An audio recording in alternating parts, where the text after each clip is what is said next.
నలుగురు మరి బైబిల్లో వీరంతా ఎంతో సులువుగా సాధించినవారు. దేవుని ఇంటిన కట్టినవారు, దేవుని కొరకు వైరాగ్యంగా నిలబడినవారు. అలాంటి ఒక క్యారెక్టర్స్ వారు ఎలా ఒక్కొక్క సిచ్యువేషన్స్ ని హ్యాండిల్ చేస్తున్నారు అని మనం చూసాం. ఎస్పెషల్లీ నలుగురు ప్యాటర్న్ చూసాం.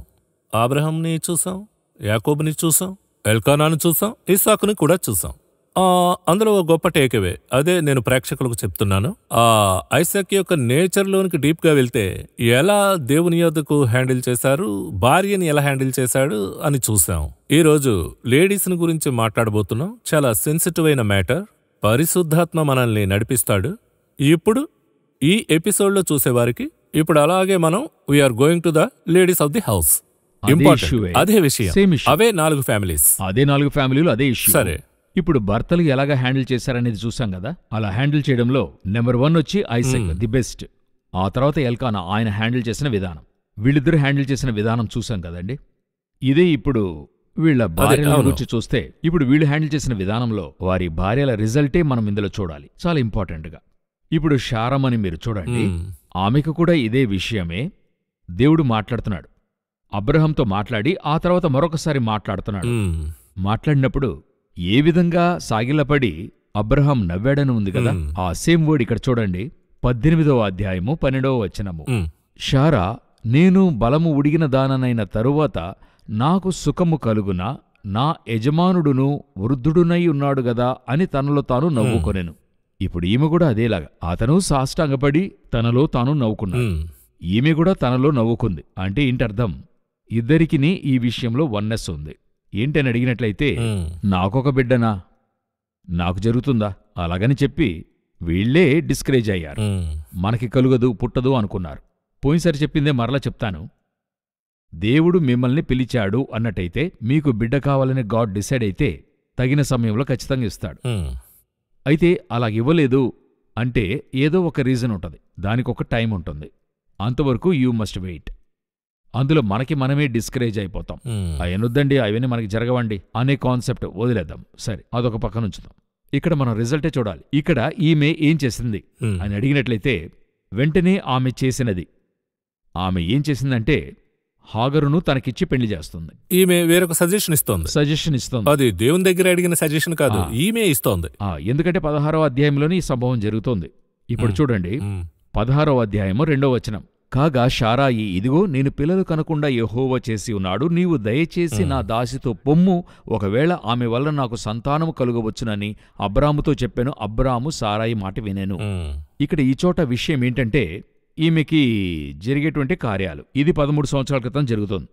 అంటే అబ్రహాము కుమారుని కనినప్పుడు 86 ఏండ్ల వయస్సు అతనికి. అదే అధ్యాయం చివరి వచనంలో ఉంది. అలాగంటే శారాకి 76 ఏళ్ల వయస్సు, సరేనా?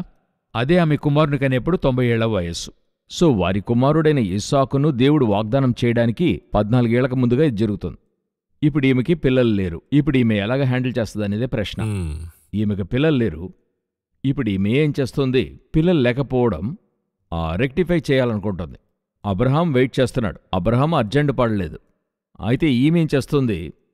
అబ్రహాం దగ్గరికి వెళ్ళి సజెషన్ ఇస్తుంది. ఏం సజెషన్ అంటే, నాకు ఈ దాసి ద్వారానైనా ఒక బిడ్డను కనివ్వు అని అడుగుతుంది. దీని పర్యవసనము ఏమైందంటే, ఇష్మాయేలు పుట్టాడు. ఇష్మాయేలు పుట్టాడన్నది సాధారణంగా ఉంటుంది. నేను మీకు చెప్తున్నా, ఈ ఒకే ఒక విషయమే టోటల్గా అన్నిటినీ కొలాప్స్ చేసి మార్చివేసింది. ధర్మశాస్త్రం అని చెప్తున్నాం కదా, అది 16వ అధ్యాయం తర్వాతనే వస్తుంది, 17వ అధ్యాయంలో వస్తుంది. 17వ అధ్యాయంలోనే దేవుడు ధర్మశాస్త్రాన్ని ఇంప్లిమెంట్ చేస్తున్నాడు. 17వ అధ్యాయంలోనే అబ్రహాము పేరు అబ్రాము నుండి అబ్రహాముకు మారుస్తున్నాడు, శారాయి నుండి శారాకి మారుస్తున్నాడు. ఆ తర్వాత బ్లెస్సింగ్ డివైడ్ అవుతుంది. 15వ అధ్యాయంలో చూస్తే నీ సంతతి ఆకాశ నక్షత్రముల వలె ఉంటుందంటాడు. 21వ అధ్యాయంలో చూసినట్లయితే నక్షత్రముల వలె సముద్ర తీర ఇసుక వలె ఉంటారన్నాడు. అన్నీ డివైడ్ అవుతాయి, అన్నీ మారతాయి. అదేంటంటే ఒరిజినల్ గా ఒక బ్లెస్సింగ్ ఇస్తున్నారు, ఆ తర్వాత మారుతుంది, అన్నీ మారతాయి. యాక్చువల్గా ఒక మాట చెప్పాలంటే, మీరు చెప్పిన మాటల్లో డీ ప్రమోట్, అటువంటి చిన్న డీ ప్రమోట్ అవుతుంది అన్ని కూడా. అది మాత్రమే కాదు, అప్పుడు పుట్టే బిడ్డ ఎటువంటి వాడని వాక్యంలో ఆదికాండం 16:12లో అతడు అడవిగాడిద వంటి మనుషుడు. చూడండి, అబ్రహాము కుమారుని స్థితి అక్సెప్ట్ చేయగలుగుతున్నారా? గొప్ప నీతిమంతుని బిడ్డ ఏమై ఉన్నాడు? అడవిగాడిద. What's the reason? ఇప్పుడు దేవుడు ఆయన నియమించినవాడు ఇస్సాకు. ఇస్సాకు నీతిమంతుడు. ఇది మనం చెప్పడం లేదు, బైబిలే చెప్తోంది. బైబిలే చెప్తోంది. ఎందుకంటే ప్రేక్షకులు తప్పుగా అర్థం చేసుకోకూడదు. అవును, ఇక్కడ వాక్యం అదే చెప్తోంది. అతడు అడవిగడిద వంటి మనుషుడు, అతని చెయ్యి అందరికిని అందరి చేతులు అతనికిని విరోధముగా ఉండును, అతడు తన సహోదరులందరి ఎదుట నివసించునని దానితో చెప్పగా, ఇది తీసుకొచ్చింది ఎవరంటే సారా.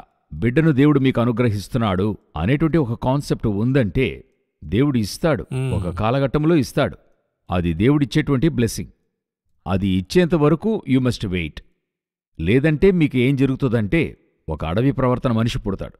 ఇటువంటి మనుషుడైనా ఇక్కడ ఈ ఇష్మాయేల్ వచ్చి తన సహోదరుల ఎదుట విరోధంగా ఉంటాడు. తర్వాత ధర్మశాస్త్రం వచ్చింది. యేసుక్రీస్తు వచ్చేంత వరకు 2000 సంవత్సరాలు ఈ మార్పే కారణంగా ఉండింది. వీరు అవసరపడి చెప్పినటువంటి ఒక మాట ఇందులో అబ్రాము తన భార్య సారయ్య మాట వినెను అని ఉంటుంది. ఇక్కడే ప్రాబ్లం వస్తుంది పలు విషయాల్లో. మనమేం చేస్తున్నాం, గాడ్ మనకంటూ ఫిక్స్ చేయకముందు మనమే ఒక ఆల్టర్నేట్ రెడీ చేస్తాం, ఒక హ్యూమన్ ఎలిమెంట్. ఇదే తప్పు ఇప్పుడు వీళ్ళు చేశారు కదా. ఇష్మాయేలు అడవిగాడిద వంటి మనుషుడు. అలాగే మనము రెండవ క్యారెక్టర్ మనం ఎవరిని చూడగలమంటే రాహేలు. ఇప్పుడు ఈమె ఆ వరుసలో ఎవరంటే లెక్క ప్రకారంగా మనవరాలవుతుంది వరుసకి. అలా ఈమెకు ఇదే సమస్య ఏర్పడుతుంది 30వ అధ్యాయంలో. ఈమె కూడా ఎటువంటి మాట చెప్తుందో చూడండి. 30వ అధ్యాయము 3వ వచనములో, అందుకామె నా దాసి అయిన బిల్హా ఉన్నది గదా, ఆమెతో పొమ్ము, ఆమె నా కొరకు పిల్లలను కనును, అలాగున ఆమె వలన నాకు పిల్లలు కలుగుదురని చెప్పి. సో అదే సేమ్ వర్డ్ చెప్తుంది. ఇప్పుడు ఎవరు పుడుతున్నారో చూడండి, అదే చాలా ఇంపార్టెంట్. 5వ వచనము, బిల్హా గర్భవతి యాకోబునకు కుమారుని కనెను, అప్పుడు రాహేలు దేవుడు నాకు తీర్పు తీర్చెను, ఆయన నా మొరను విని నాకు కుమారుని దయచేసిన అనుకొని అతనికి దాను అను పేరు పెట్టెను. దానెవరో తెలుసా? కొంచెం అట్లే తిప్పండి, 49వ అధ్యాయానికి రండి. 16-17 ఆదికాండము 49వ అధ్యాయం 16-17. దాను ఇశ్రాయేలు గోత్రికుల వలె తన ప్రజలకు న్యాయము తీర్చును, దాను త్రోవలో సర్పముగాను దారిలో కట్ల పాముగాను ఉండును, అది గుర్రపు మడిమెలు కరుచును, అందువలన ఎక్కువవాడు వెనుకకు పడును. ఈ గోత్రం ఏమైంది? అది పిశాచి అయిపోయింది. త్రోవలో సర్పము. సర్పం ఎవరు? పిశాచే సర్పం. బైబిల్ చెప్తుంది కదా, ప్రకటన 22లో ఉంది కదా, అపవాదియు సాతానును ఆ గడసర్పమును పట్టుకొని అలాది. అప్పుడు ఈ పిశాచి, ఈ గోత్రము రావడానికి ఎవరు కారణం? ఇప్పుడు దేవుడు 4 బిడ్డల్ని ఎవరికిచ్చాడు? ఆ లేయాకిచ్చాడు. అవును. 4 గాడ్స్ ప్లాన్లో ఉన్నాయి. రూబేన్, లేవి, సిమియోన్, యూదా. ఈ 4 గాడ్స్ ప్లాన్లో ఉన్నాయి. దేవుడే ఇచ్చాడు, అనుగ్రహించిచ్చాడు. ఇప్పుడు రాహేలుకి ఇవ్వలేదు.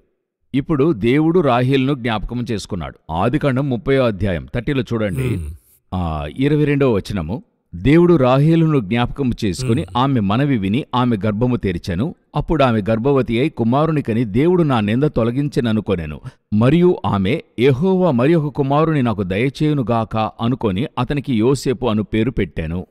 ఇప్పుడు దేవుడిస్తే ఎవరు పుట్టారు? యోసేపు ఎవరు? ఫలించేడు కొమ్మ, ద్రాక్ష చెట్టు, శ్రేష్ఠ పుత్రభాగం. యేసుక్రీస్తుకి షాడోగా ఉండే వ్యక్తి. క్యారెక్టర్స్ కంపేర్ అవుతాయి. ఇప్పుడు దేవుడిగా ఇచ్చినప్పుడు యోసేపు, మీరుగా అడిగితే దాను. సో చాలా జాగ్రత్తగా ఉండాలి. ఎంతగా డేంజర్ ఉందో చూడండి ఇందులో. ఈ యొక్క గాడు ఉంచాడు, షారాకి ఇస్సాకు ఉంచాడు. త్వరపడి హాగరుతో పొందుకున్నది ఇస్మాయేలు. గాడ్స్ ప్లాన్లో లేదది. లేదు. రాహేలుకి దేవుడు యోసేపును ఉంచాడు. అర్జెంటుగా పొందుకున్నది దాను, సర్పము. ఈరోజు ఇదే అనేక కుటుంబాల్లో జరిగేటువంటి సమస్య. అంటే భర్త యొక్క ఆలింగనము ఉంటుందో లేదో వట్టిగా వారిని మాత్రమే నిందించలేము. కొన్ని సమయాల్లో బిడ్డలు లేకపోయినా, లేక ఒక ఆశీర్వాదం కొరతైనా వెంటనే వీరు చేసేది ఉంది గదా, వీళ్ళు చేసేది ఇది చేసి అది చేసి. నేనిప్పుడు చెప్పేది నెగిటివ్గా తీసుకోకూడదు, నేను అది అందరికీ చెప్పడం లేదు. ఒక ఐవి మెథడ్ అనేది ఉంది ఈరోజు, అవునా? గర్భము కావడానికి ఒక కృత్రిమ పద్ధతి ఉంది. ఈ పద్ధతి వారి వారి విశ్వాసానికి ఆధారంగా కావాలంటే చేసుకోనివ్వండి, చేయకూడదు అనేటువంటిది కాదు. నేను ఎప్పుడు ఏది ఫస్ట్ ప్రిఫరెన్స్ ఇస్తానంటే గాడ్స్ మిరాకల్. మీకొక బేబీ లేదు, అప్పుడు గాడ్స్ ప్రెసెన్స్లో మీరు వెయిట్ చేస్తున్నప్పుడు ఖచ్చితంగా దేవుడేం చేస్తాడు? ఆన్సర్ చేస్తాడు. మన దేవుడు జీవంతో ఉన్నాడు, ఖచ్చితంగా ఇస్తాడు. ఇదే మనలో ఉండేటువంటి ఒక నమ్మకం కదా. వీళ్ళు వెంటనే ఏం చేస్తున్నారు? ఒక క్రాస్ మెథడ్లో వెళ్తున్నారు. మరి ఎన్ని రోజులు వెయిట్ చేయాలి అని అడిగేవారు కూడా ఉన్నారు. ఆ రిబ్కా 20 సంవత్సరాలు వెయిట్ చేసిందే, అది బైబిల్లో ఉంది. ఆ షారా 25 సంవత్సరాలు వెయిట్ చేసిందే, అది బైబిల్లో ఉంది కదా. అదే నేనేం చెప్తున్నా, ఈరోజు మీరు అన్ని సంవత్సరాలు వెయిట్ చేయాల్సిన పని లేదు. ఎందుకంటే అప్పుడు 175 ఏళ్ల వరకు కాలం ఉండింది. సో అందువల్ల వారు అంత వెయిట్ చేశారు. ఈరోజు మనం 70 లేక 80 అంటున్నారు. అప్పుడు ఆ లెవెల్ వరకు వెళ్దు కదా. ఒక 2 సంవత్సరాలు 5 సంవత్సరాలు ఎక్స్ట్రా అవుతుంది. ఎందుకు మనం వెయిట్ చేయకూడదు అనేదే నా ప్రశ్న. అంతా దేవుని చిత్తం అంటే మరి అలాగే ఉంటుంది. అంతే, అది దేవుడు అలాగే. దేవుడు అందరికీ, ఆయన ప్రేమగల దేవుడు అంతే. అవును, ఒక విషయం తెలుసుకోవాలి, దేవుడిచ్చేది బ్లెస్సింగే కదా. కొన్ని విషయాలలో ఇవ్వకపోవడం బ్లెస్సింగ్. ఎస్ మాత్రమే ఆశీర్వాదం కాదు, నో కూడా ఆశీర్వాదమే. కొన్ని విషయాల్లో దేవుడు నో అంటున్నాడంటే మంచిదే కదా. అవునా? నేనేమనుకుంటున్నాను, వాళ్ళకుంది నాకు కావాలి, వాళ్ళకుంది నాకు కావాలి, వీళ్ళు అడిగేది నాకు కావాలి, వాళ్ళు చెప్పేది నాకు కావాలి అని అనుకుని ఈ చుట్టూ ఉండేవారు అందరూ చేసే ప్రెషరో లేకపోతే వాళ్ళను చూసి నేను పొందేటువంటి ఒక టెన్షనో నాకు కావాలి అంటున్నాం కదా. కొన్ని విషయాల్లో నాకు లేదు, అంతే, వదిలేస్తున్నా. ఇప్పుడు ఒక ఉదాహరణకే చెప్తున్నా, కొందరికి జుట్టు రాలిపోతుంది, అది రాలిపోతుంది. కొందరికైతే జుట్టు ఉంది. అప్పుడు ఇతను వాళ్ళకి జుట్టుంది, నాకు జుట్టు లేదు, వాళ్ళకంత ఒత్తుగా ఉంది, నాకు మాత్రం రాలిపోయింది. అలాగని చెప్పి ఒకరు ఏం చేశారు, 2 కేసులు చూశాను. ఇప్పుడు వెళ్ళి జుట్టుని ఇది చేసుకుని ట్రాన్స్ప్లాంట్ చేసుకుని వచ్చాడు. ఆ తర్వాత ఏదో ప్రాసెస్ చేశారు, అందులో ఒకరికి కన్నుపోయింది. ఆ సైడ్ ఎఫెక్ట్లో కన్నుపోయింది. సమీపంలో ఒకరితో, ఒక డాక్టర్తో మాట్లాడుతుండాను, ఐ డాక్టర్తో మాట్లాడుతుండాను. చిన్న వయసులో క్యాట్రాక్ట్ వచ్చింది, 35-40కే క్యాట్రాక్ట్ వస్తుంది. ఏంటి కారణమని అడిగాను. క్రితము క్యాట్రాక్ట్ అన్నది 50-60కే కదా వస్తుంది, ఒక 30-35 కంతా వస్తుంది. ఏంటి రీజన్ అయ్యుంటుందని అడిగితే ఆయన చెప్పిన ఒక కార్యం ఆశ్చర్యంగా ఉండింది. కొన్ని మందులు తీసుకుంటున్నారు కదా ఫెర్టిలిటీ కోసం అని చెప్పి, అందువల్ల వచ్చే సైడ్ ఎఫెక్ట్ అంట, అది కంటిని బాధిస్తుందంట. ఇప్పుడు కొన్ని విషయాలు దేవుడు నాకు ఇవ్వలేదంటే ఓకే, నాకు లేదు, వేరే ఇంకేం చేయగలము. ఇప్పుడు నేను ఇండియాలో పుట్టాను, దేవుడు నాకు ఈ క్లైమేట్ అనేటువంటిది ఇచ్చాడు. నేనొచ్చి వేరే క్లైమేట్ని అనుకుంటూ ఇది శపించుకుంటుంటే ఏంటి అర్థం? అవునా? అమెరికా ఎలాగుంది చూడండి, యూరోప్ ఎలాగుంది చూడండి, నన్ను ఇక్కడ కదా ఉంచాడు. ఇక్కడ నాకు బెనిఫిట్ ఉంది, ఇక్కడ నాకు ప్లస్ ఉంది. ఈ క్లైమేట్ నేను ఆశీర్వాదంగా ఉన్నానా? అదే కదా ఆశీర్వాదం, అదే కదా మనకి, అదే కదా సంతోషాన్ని ఇస్తుంది. లేకపోతే మీరు దుఃఖంతోనే ఉంటారు కదా. సో దేవుడిచ్చినా స్తోత్రం, ఇవ్వకపోయినా స్తోత్రం. ఇస్తానంటే ఖచ్చితంగా ఇస్తానన్నవాడు ఇస్తాడు, నీకొక కాలంలో ఇస్తానంటే ఇస్తాడు. ఈ క్రాస్ రూట్ అనేది ఉంది కదా, ఇది ఎప్పుడునూ డేంజరే, 99% డేంజర్. 1-2 కాకపోవచ్చు. కొంతమందిని మీరు అడగండి, ఈ బిడ్డల్ని పుట్టించుకోవడానికైన ప్రాసెస్ ఉంది కదా, ఎంత పెయిన్ఫుల్ ప్రాసెస్సో అడిగి చూడండి. భయంకరంగా పెయిన్ఫుల్ ప్రాసెస్. వారు పడే కష్టాలు, వారు అనుభవించేది, ఆ యొక్క ప్రాసెస్లో ఆ యొక్క మెడికేషన్ టైం ఉంది కదా, చాలా కష్టం. వారిని ఒక విధంగా దారి చేసేస్తారు. అయితే వారు అది సహిస్తున్నారు. ఆ బిడ్డ కావాలి. నేనేం చెప్తున్నాను, దేవుని సముఖంలో వేచి ఉండి దేవుడు అనుగ్రహించే ఆ బిడ్డ ఖచ్చితంగా మిరాకిల్గా ఉంటుంది. అది మిరాకిల్ బేబీగా ఉంటుంది. ఈ విషయంలో నేనేం చెప్తున్నా, ఒట్టి బేబీ అని మాత్రమే అనుకోవద్దు. ఎటువంటి ఒక బ్లెస్సింగ్ను దేవుడిచ్చేంత వరకు వీ హ్యావ్ టు వెయిట్. మనం క్రాస్లో రెడీ చేస్తున్నాం లేక తీసుకోవాలనుకుంటే, నేను ఎప్పుడూ ఒక ఉదాహరణ చెప్తా. దేవుడు మీకు ఒక వాగ్దానం ఇస్తున్నాడు అనుకోండి, నీకొక ఇల్లు ఇస్తాను, ఒక ఉదాహరణకి నేను చెప్తున్నా, అలా ఇస్తున్నాడు అనుకోండి, ఇస్తానన్నప్పుడు ఇచ్చేంతవరకు వెయిట్ చేయాలి. వెంటనే ఇస్తున్నాడంటే బ్యాంక్ లోనికి వెళ్ళిపోతారు. దేవుడు నాకు వాగ్దానం చేశాడు, దేవుడు చెప్పాడు, కానీ వెంటనే బ్యాంక్ వెళ్ళమనలా. బ్యాంకుకి వెళ్ళి ఉన్న బంగారాన్ని తాకట్టు పెట్టి వడ్డీకి ఇనిషియల్ పేమెంట్ కట్టేస్తారు. తర్వాత బ్యాంకుకి వడ్డీ కట్టాలి, ఇక్కడ ఈఎంఐ కట్టాలి. 2 కుదరదు. ఆ తర్వాత అడిగితే దేవుడు నన్నెందుకు ఇంతగా శోధిస్తున్నాడు, అడవి మనిషి పుట్టాడు. వీరు తీసుకున్న నిర్ణయం దేవుణ్ణి బ్లేమ్ చేస్తారు. ఆయన్నే బ్లేమ్ చేయడం, ఇదే జరుగుతుంది.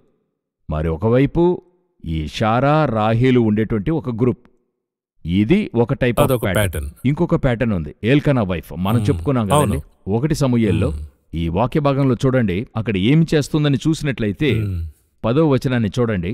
బహు దుఃఖాక్రాంతురాలై వచ్చి యెహోవా సన్నిధిని ప్రార్థన చేయుచు బహుగా ఏడ్చుచు తన హస్బెండ్ ఏమంటున్నాడు చూడండి. ఆమె పెనిమిటి అయిన ఎల్కానా, హన్నా, నీవెందుకు ఏడ్చుచున్నావు? ఇప్పుడు నేను తలకిందులుగా చదివా. ఆమె ఏడ్చింది, ఈయనెందుకు ఏడుస్తున్నావు అని అడుగుతాడు. యాక్చువల్గా అలా కాదు, ఈమె ముందుగానే ఒక దగ్గర ఏడ్చింది, అప్పుడే ఆ ప్రశ్న అడుగుతున్నాడు, ఎల్కానా ఎందుకు ఏడుస్తున్నావు అని. తర్వాత 9వ వచనం, వారు షిలోహులో అన్నపానములు పుచ్చుకొనిన తరువాత. అంటే ఇదేంటంటే ఇది మరొక స్థలం, ఈమె ఎక్కడికెళ్ళినా ఏడుస్తూ ఉంటది. ఆమెకు బిడ్డలు లేరు, నిజమే, కరెక్ట్. తన యొక్క కష్టమైన విషయం తన భర్త మరొక వైఫ్కి బిడ్డలు పుట్టారు, ఆమె ఈమెని చులకనగా చూస్తుంది, ఇలాగా ఇవన్నీ కూడా నిజమే. అయితే ఈమె ఎప్పుడు ఏం చేస్తూనే ఉంటదంటే ఒక శోకమైన ఫేస్, జీవితంలో ముఖంలో సంతోషం ఉండదు, అట్లే ఉంటది. అంతకంటే గొప్ప ఆశీర్వాదం ఏంటంటే ఈమెకి మంచి భర్త సెట్టే. యాకోబు వంటి వాడైతే అలాగా కోపంగా ఉంటుంది, ఈమె ఏడుస్తూ ఉంటది. అతను వచ్చి దేవుడే కదా నీ గర్భాన్ని మూశాడంటే ఏమవుతుంది? ఇప్పుడు ఇటువంటి ఒక క్యారెక్టర్ ఉన్నారు ఇంట్లో. భార్యలు తెలుసుకోవలసిన మరొక విషయం, ఎప్పుడు చూసినా ఒక శోకముఖంతోనే కూర్చునుంటారు. సాటిస్ఫైయే కాని ఒక ఫ్యామిలీ ఉంటుంది. ఏది కావాలన్నా చేసి చూడండి, వాళ్ళు సాటిస్ఫై కారు. దేవుడు నాకు ఇంకా అది చేయలేదు, దేవుడు నాకు ఇది చేయలేదు, మా అక్కంతా అలాగున్నారు, మా సొంత వాళ్ళందరూ ఇలాగున్నారు. ఒక తృప్తి లేని జీవితం. కంపేర్ చేస్తూనే ఉంటారు, ఏడుస్తూనే ఉంటారు. కొంతమంది ఆడోళ్ళు ఏడుస్తున్నప్పుడు ఎందుకు ఏడుస్తున్నామని కూడా వారు చెప్పారు. ఓకే, ఎందుకు ఏడుస్తుందని కనిపెట్టడానికి ఆ భర్తకి 4 గంటలు అవుతుంది. ఇదొక గిఫ్ట్, అదొక పెద్ద గిఫ్ట్. హృదయ విదారకంగా ఏడుస్తారు. ఎందుకు ఏడుస్తున్నారని యోచిస్తూ ఉంటారు. నేనేం చెప్తాను, దుఃఖము గొప్పది. ఏడవటం వల్ల ఆ దుఃఖం ఆరుతుంది. దేవుడు ఏడుపును ఏ విధంగా ఇచ్చాడంటే ఒక మెడిసిన్ గానే ఇచ్చాడు. కన్నీటితో ఏడ్చామంటే ఆ భారం తగ్గిపోతుంది అంటారు. అదంతా నిజమే, కాని ఏడుస్తూనే ఉండకూడదు. ఎక్కడికి వెళ్ళినా శోకంగా ఉండడం, ఎవరిని చూసినా ఏడవటం. ఎప్పుడూ ఇంట్లో చూస్తే మా అమ్మగారు చెప్తూ ఉండేవారు, గుడ్ ఫ్రైడే లాగానే ఉందంట. ఎప్పుడునూ దుఃఖంగా శోకంగా, అట్లే దేనికైనా ఏం చేసేది, ఇంకేముంది అంటే మిగతా మన చుట్టూ ఉన్నవాళ్ళు ఏమవుతారు? నేనెప్పుడు చెప్తాను, భార్య ఇంట్లో సంతోషంగా ఉంటే ఆ ఇల్లు సంతోషంగా ఉంటుంది. భార్య ఏడిస్తే ఆ ఇల్లు ఏడుస్తూ ఉంటుంది. భార్య పోట్లాడుతుంటే ఆ ఇల్లు పోట్లాడుతూనే ఉంటుంది. భార్య సమాధానమైతే ఇల్లు సమాధానంతో, ఆ వైబ్రేషన్ అది వారి దగ్గరే ఉంటుంది. ఆ భర్త యొక్క విషయం ఏంటంటే అతను బయటికెళ్ళి వస్తూ ఉంటాడు కదా, బయట ఉండేటువంటి టెన్షన్ అంతా కూడా తీసుకొస్తుంటాడు. కొందరు భర్తలు, కొందరు చూస్తే ఇంట్లోకి వచ్చిన వెంటనే బయటున్నవి మర్చిపోతారు. ఇల్లు వేరే, బయట ఉండేది వేరే అని హ్యాండిల్ చేసేవాళ్ళు చాలామంది ఉంటారు. చెప్పులు విడిచే చోటే బయట సమస్యలు విడిచిపెడతారు. కొందరు భర్తలు సమస్యని ఇంటికి తీసుకొస్తారు. వచ్చేప్పుడే టెన్షన్తో వస్తారు. వాళ్ళు చెప్పులు విప్పేదానిలోనే తెలిసిపోతుంది మనిషి టెన్షన్గా ఉన్నాడు కాబోలు అనుకోవచ్చు. ఆ విధంగా వచ్చేటువంటి భర్తలకు కూడా భార్యలు ఏం చేయగలరంటే సాఫ్ట్ చేయగలరు. ఇతను వస్తున్నాడు, ఈమె సోఫాలో ఏడుస్తూ ఉంటది, ఎలాగుంటుంది? ఇదియే ఈరోజు 3వ కేటగిరీగా ఉంది అనేక కుటుంబాల్లో. ఎందుకు అధికమైన కొట్లాటలు, ఎందుకు సమస్య పెద్దదవుతుంది అని అడిగితే, ఒకవైపు ఈయన టెన్షన్లో వస్తున్నాడు, ఒకవైపు ఈమె ఏడుస్తూ ఉంటది. ఈమె ఒకవైపు ఏదో ఒక శోకం ఉంటుంది. ఎవరికి ఈ లోకములో శోకము లేదు. దీన్ని స్పార్క్ చేయడానికి మాటలు వేరే ఉన్నాయి. సులువుగా ఒక చిన్న వార్త స్పార్క్ అవుతుంది. ఇప్పుడు ఈ లోకములో శోకము ఎవరికి లేదు, అది హ్యాండిల్ చేసే విధానంలో ఉంది. ఆ సమయంలో ఇంటినే ఒక యుద్ధభూమిగా మార్చేస్తున్నారు మీరు. ఇంటిని ఒక శోకమయంగా మార్చేస్తున్నారు. సరౌండింగ్ డిస్టర్బ్ అవుతుంది. మన చుట్టూ ఉన్నవారు మన వల్ల బాధించబడుతున్నారు. అందువల్ల సాధ్యమైనంత వరకు నేనేమనుకుంటున్నా, మన చుట్టూ ఉన్నవారు సంతోషంగా ఉండాలి, లేదా దుఃఖమైనా కాకుండా ఉండాలి. మన ద్వారా వాళ్ళు మన వల్ల వాళ్ళు కష్టపడకూడదు. కొందరు వచ్చారంటే ఆ స్థలమే అట్లే ఒక ఖాళీ మైదానములాగా, లేక ఒక పోగొట్టుకున్న వారి ఇల్లాగా ఉంటుంది. అట్లే ఒక వీళ్ళు శోకమై వచ్చేవారిని పాపమండి వాళ్ళకి. ఇదే 3వ కేటగిరీ. ఇటువంటి ఒక కేటగిరీ ఉంది. ఇందులో ది బెస్ట్ కేటగిరీ ఐసకే కదా మనం ది బెస్ట్ అని చూసాము. ఇప్పుడు ఆమెను గుచ్చి కూడా మనం చెప్పుకోవాల్సి ఉంది. ఇప్పుడు ఆమెను గుచ్చి చూడండి, మనం చదివాం కదండి, దాదాపుగా 20 సంవత్సరాలుగా ఆమెకి ఎవరు లేరంటే బిడ్డలు లేరు. ఆదికాండం పుస్తకంలో మీరు చదువుతున్నప్పుడు ఆమె గొడ్రాలు అని రాయబడి ఉంటుంది. జెనసిస్ 25లో 21 చెప్తుంది. 25:21లో ఇస్సాకు భార్య గొడ్రాలు గనుక అతడు ఆమె విషయమై యెహోవాను వేడుకొనెను. ఈమె ఆయన వెళ్ళి అడిగిందా? నేను పిల్లలు లేకుండా ఉన్నాను, నాకు పిల్లలు ఇవ్వండి అని అడిగి మౌనంగా ఉన్నారు, అడగలేదు. ఈమె ఎప్పుడైనా ఎక్కడన్నా శోకంగా ఉందని మీరు చదివారా? ఎక్కడైనా ఉందా రెబ్కా ఏడ్చిందని? లేదు, ఏదీ లేదు. అలాగే హ్యాండిల్ చేస్తున్నారు. దీనికి మాత్రం కాదు, అన్నిటికీ మీరు తీసి చూడండి. ఇస్సాకు యొక్క బావులున్నాయి కదా, 3 బావులను గురించి రాయబడి ఉంటుంది. వాటిని త్రవ్వినప్పుడల్లా అబీమెలెకు మూసివేస్తాడు, అది నాదని చెప్తాడు. అబ్రహాము బావులను కూడా మూసివేస్తారు. ఇప్పుడు ఈ రోజు ఉన్నటువంటి ప్రాక్టికల్ వరల్డ్ మీరు చూసినట్లయితే, తండ్రి ఆస్తిని అపహరించారు, ఈయన సంపాదించింది తీసేసుకున్నారు. ఇతను వర్క్ చేశాడు, దాన్ని తీసేసుకున్నారు. ఇప్పుడు భార్య ఏం చేస్తుంది? మన ఇంట్లో మనల్ని కష్టమే. మన ఇంట్లో మనం ఒక 10,000 రూపాయలు నష్టం చేస్తే మనకెంత అడ్వైస్ వస్తుంది ఇంట్లో? అదే 10 సంవత్సరాలు మాట్లాడతారు. 10 సంవత్సరాలు మాట్లాడతారు. ఏంటండి మీరు? అయ్యో ఇట్లా వదిలేశారే మీరు, ఆ చాతుర్యమే లేదండి, అది నాకివ్వండి నేను చూసుకుంటా అంటారు. తర్వాత నేను హ్యాండిల్ చేస్తా అంటారు కదా. ఇంత ఇష్యూ జరిగింది. అది ఆమె మౌనంగా ఒక మాట అస్థలంలో. ఇప్పుడు యోబు భార్య ఉంది కదా, ఒక సమస్య వచ్చినప్పుడు యోబుని తిట్టింది కదా, యోబుని చూసి చెప్తుంది దేవుని దూషించి మరణము కమ్ము చెప్పింది కదా. ఈమె ఏం చేసింది? శారా నవ్వింది, హన్నా ఏడ్చింది, రాహేలు కోప్పడింది. ఈమె ఏం చేసింది? మౌనంగా ఉన్నారు. ఇదే ఫ్యామిలీకి వెరీ ఇంపార్టెంట్. అదే కాకుండా ఈమె గుడారంలోకి వెళుతున్నారు.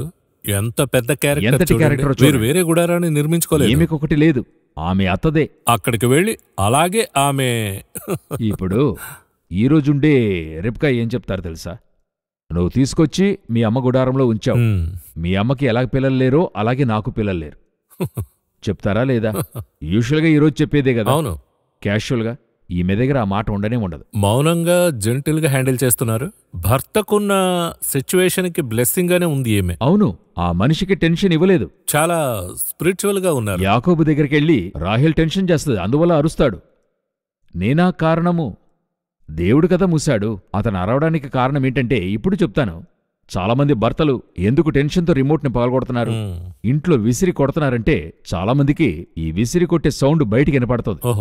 అతను కోపిస్టండి, ఎందుకు కోప్పడ్డాడనే క్వశ్చన్ ఉంది కదా. ఎందుకు అలాగా? వచ్చిన వెంటనే అడ్వైస్ ఏమంటారంటే, కొంతమంది ఈ అడ్వైస్ ఇచ్చే గ్రూప్ ఉంటారు. ఇవన్నీ ఎక్కడి నుండి ఎందుకు వచ్చింది ఎలా వచ్చిందనే విషయం తెలియదు. ఫస్ట్ ఇన్ఫర్మేషన్ రిపోర్టు ఎవరు మొదట చెప్తారో అది విని వెంటనే బదులిచ్చేవాడు. నేనెప్పుడూ చెప్తాను, ఒకరేదన్నా చెప్పారా ఇద్దరి దగ్గర అడగండి.